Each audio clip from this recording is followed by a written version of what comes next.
Hello, welcome to Skills Bootcamp Shorts. My name's MJ Flanagan and I'm from mjinspire.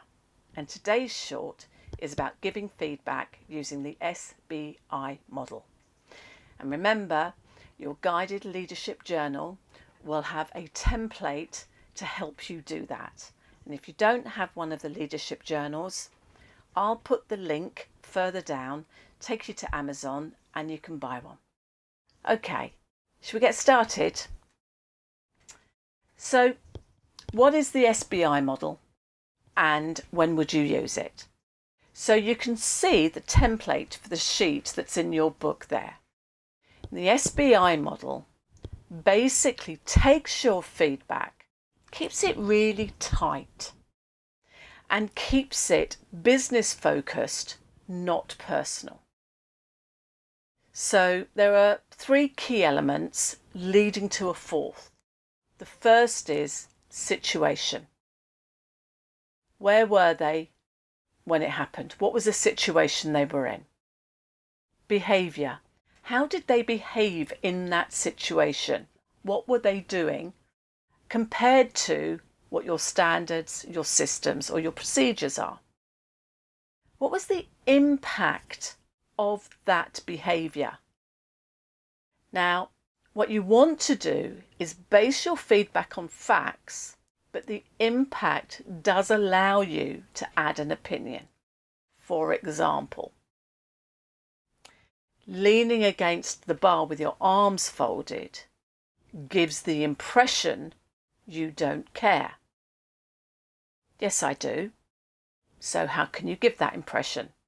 Stand without your arms folded. So it's a very neat way of getting those opinions in. And then lastly, the change that you want them to exhibit as a result of this feedback. Now, I think it's also really important to know that this can be used for praise as well as constructive feedback. And plan your feedback. That's what this template's for. Sit down and really think about it, because one of the worst things you can do is generalize. I'll explain that in a moment. And remember, where and when you give that feedback is also important. You have about a 48-hour window after the event. After that, they're going to have forgotten about it. Also, remember, praise in public, give constructive feedback in private. Now, with any leadership conversation, if it isn't written down, it never happened. So it's really important to keep a track of those conversations, even informal ones. Now, if it's not something that's confidential or controversial, you can keep it in your notebook. Or what you can do is photocopy this, take the notes and add it to their HR file.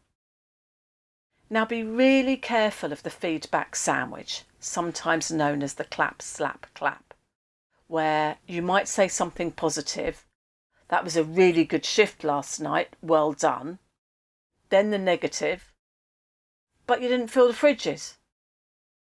And then a positive. However, you clean the counters down. Now, whoever gets that feedback is going to be confused. And what they're really going to think of is that you only ever give them praise when you're having a go at them. So when they've done something well, praise them. Praise them separately and tell them why. And when they've done something that needs to be improved, tell them and tell them why. And if necessary, follow it up with a short email. It was good to speak to you today. Following up from our conversation, I just wanted to remind you that. Now, this isn't a written warning. This is an informal conversation. But how are you going to do that? Well, I love Kim Scott and her book, Radical Candor. And she has a fantastic model for you.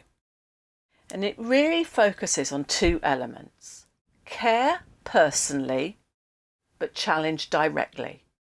When you challenge, it's not cruel, it's clear. They know where they stand. If you don't tell them it's wrong, they can't make it better. But I wonder which one of these are you.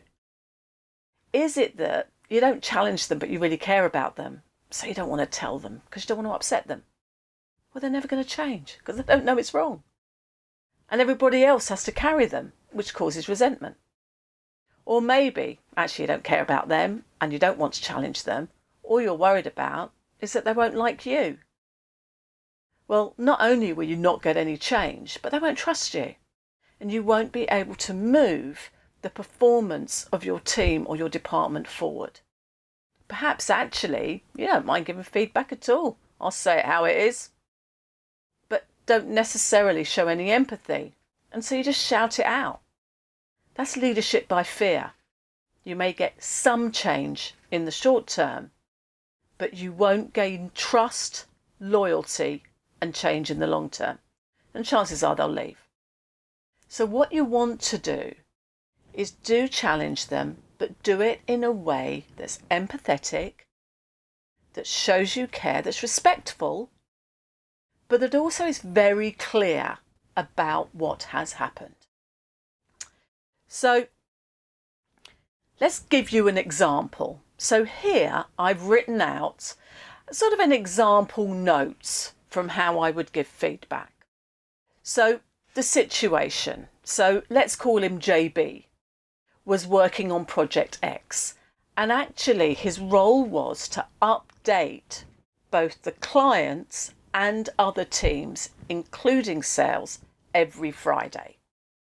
And he had not done that for the last 2 Fridays. So that was the behaviour, despite being at work and available. Prior to that point, he'd been doing it for the last 3 months, so you know he was capable of doing it. Well, what was the impact of that? Well, firstly, the client could become concerned or anxious that something had gone wrong and that we weren't telling them, that there'd be disconnect between various teams, that could cause us problems, again, in the long term. But it also may have made the impact that actually you don't care anymore, but he does. So then you can write what their response was. So through the conversation, so tell me what happened. Tell me how come you missed that for the last 2 weeks. Well, actually, I've become overloaded. There's a lot of new projects coming on, plus I've got all of this other work, and I didn't get round to it. That enabled me as a leader to talk about his workload and actually reallocate something that appeared to be a double up. The change, there's an understanding that that Friday update is really important and has to happen, and that post-meeting they were going to go and do it straight away. So very tight and very simple to use, but very effective. I could give you a positive one. The same situation, but this time JP not only had updated clients and teams, but had also drawn up a schedule of updates with accompanying notes that really helped everybody, that was over and above his role. And the impact was the client was really impressed with the attention to detail, and the teams became closer and it built real trust. So the change there is none. Keep doing it, but will you show others how? So JP, I've noticed that as part of your role in updating the clients and the teams, that you have gone over and above what we asked by producing a schedule of updates and in writing so that people can refer back. That's absolutely brilliant because it showed the client just how much attention to detail we had. And I also noticed that it brought the teams closer together. Please keep doing it. And would you show others how to do that? Because it's excellent. and I really appreciate it. Thank you. So there you have a constructive version and a positive version, and you can use these notes in your book to do that. Now, I have really sped through this. There is a much wider course that will really help you in more depth, and you can actually practice. So why don't you go on the website and look for Skills Bootcamp? If you like, it's our Skills Bootcamp Shorts Big Brother. It's 90 minutes of online live learning and goes into much more depths about some of the topics we talk about here. In the meantime, don't forget to subscribe, don't forget to comment, go and buy your guided leadership notebook, and good luck when giving feedback. Take care.